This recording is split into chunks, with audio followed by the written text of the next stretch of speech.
ছেলে সন্তান নাই, 3টা মেয়ে, বড় মেয়ে বিয়ে হয়ে গেছে, ছোট মেয়ে ওই যে একটার বয়স 6 বছর, একটার বয়স 12 বছর। হ্যাঁ গো, হ্যাঁ হলো বাপ বেটারা 3 জন 4 জনে ধরছে আমাকে। তাহলে এই জায়গায় আমরা বাঁচা কি উপায় বলে? হ্যাঁ ভাই আছে আফজাল, হ্যাঁ ডর দেখা যায় 10 লাখ টাকা হইলো ব্যাংকে বলে আমাকে জাপ করে দিব। তাহলে এটা সুস্থ বিচার যা তাই করেন আপনারা।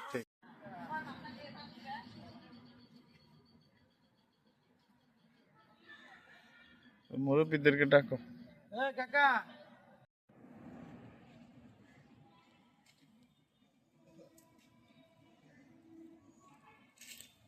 এই রেশিয়ার ফটো এমনি কাটতে দিয়ে নে ওই মাটি কাটতে কোন দিন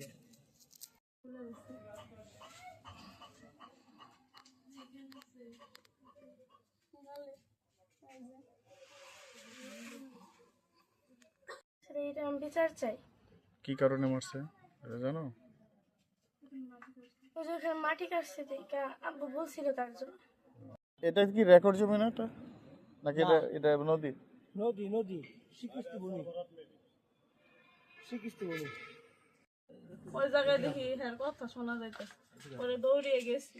পরে যারা মাটি কিনে নিছে তাদের বলতেছে যে পাশান ভাই আপনাদের যে বলছি এই জায়গায় কূপ দিয়েন না, মাটি কিনে নিয়েন না। পরে আমাকে কয়ে কি হ্যাঁ ব্যস্ত আছে এখন হ্যাঁ গো দেয় কনগা। তারপরে মনে করেন হ্যাঁ গো হ্যাঁ কিছু কয় নাই, যে আপনি এগো না করে আপনারা শুনেন না, আজকে পুলিশ যে আপনি বই ধরে দিন আপনারা মাটি কিনে নেন। তারপরে ওই যে হ্যাঁ ওই আব্দুরূপের বউ হ্যাঁ যে কইবেন আমার জায়গায় আমি মাটি বেশি, তোর কি সমস্যা, আমার জায়গায় আমি কইয়া খুঁজো। হ্যাঁ তার বড় ছেলে আছে, ছোট ছেলে বয়স হয়েছে তাকে কয় অনেক অনন্ত ধরছে, ও অনেক বার বাড়ছে আজকে ওরে কতটা দিয়ে নু।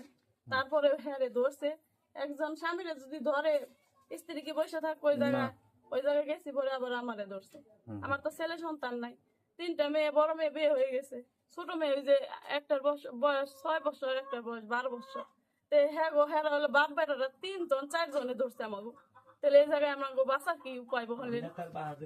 ফজরের নামাজ পড়ে গেছি এখানে, যাওয়ার পর দেখি মাটির নৌকায় এসে মাটি নিতেছে, বিক্রি করতেছে। পরে আমি বলছি এই তোমরা মাটি কাটা বন্ধ করো, এখানে আমি ঘর দিতেছি, আমার ঘর ভেঙে যাবো গা। পরে বলতেছে যে আমরা কি যে হ্যাঁ আমাদের কাছে বিক্রি করছে, আমরা কাইটে নিয়ে যেতেছি। পরে বাধা দেওয়ার পর পরে এই আব্দুরূপ, অনিক, অনন্ত, মলি এরা আইসে আমার উপরে আমার ওয়াইফের উপরে ঝাঁপিয়ে পড়ে, কয় যে তোরা এত বাড়ছস, তোরা এত কথা বসকে, আমার জায়গায় আমি যাবো না তাই করুম। টাকার জন্য আমি মাটি নিতেছি। জি, আপনি এটা মোটামুটি 5:30 পর্যন্ত সেদিন হ্যাঁ আমরা নামাজ পড়ে আসছি। আসার পরে এখানে ওই যে লোকে মাটি নিতেছে যার জন্য আমরা নেওয়াইতেছি তারা ওনা এসে বাধা দিচ্ছে যে উনি পশ্চিমের সাইডে উনি বাড়ি করতেছে, উনি বাড়ি করার আগে আমি মাটি কাটছি, ওখানে বাড়ি করবো দেখে আমি আর মাটি কাটি না, যে উনি বাড়ি করতেছে জানি উনি কোনো ক্ষতি না। তো ওই মাটি কাটার বাধা দিচ্ছে দেখে আমি ওনারা বলছি যে তোমরা পশ্চিমুরা থেকে মাটিটা নিয়ে যাও, এটা আমার নিজের বাড়ির জন্য। যখন আমি এই কথা বলছি আমার ওই লোকের উনি মারতে গেছে, আমার বেড়া ওভারটেক করে এসে আমার বাড়ির সামনে উনি মারধর করছে। আমরা ওনার কাউকে মারি না, কিংবা ওনারা আমাদের মারছে। আচ্ছা আচ্ছা আচ্ছা।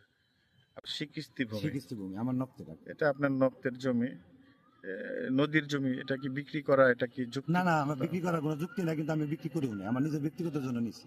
যখন উনি বাড়ি করছে তারপর থেকে যদি বিক্রি করতে বাদ দিচ্ছি যে না ওনার বাড়ি জানি কোনো ক্ষতি না। আচ্ছা আচ্ছা। তাহলে আপনি যে ওই পরিবারের উপরে যে হামলা চালাইছে এই ঘটনাটা আসলে কতটুকু সত্য? সম্পূর্ণ মিথ্যা কথা। এখানে মানুষ আছে, সাক্ষী আছে, আপনারা নেবেন, যারা ওখানে ছিল নামাজ পড়াইছে। এখানে যারা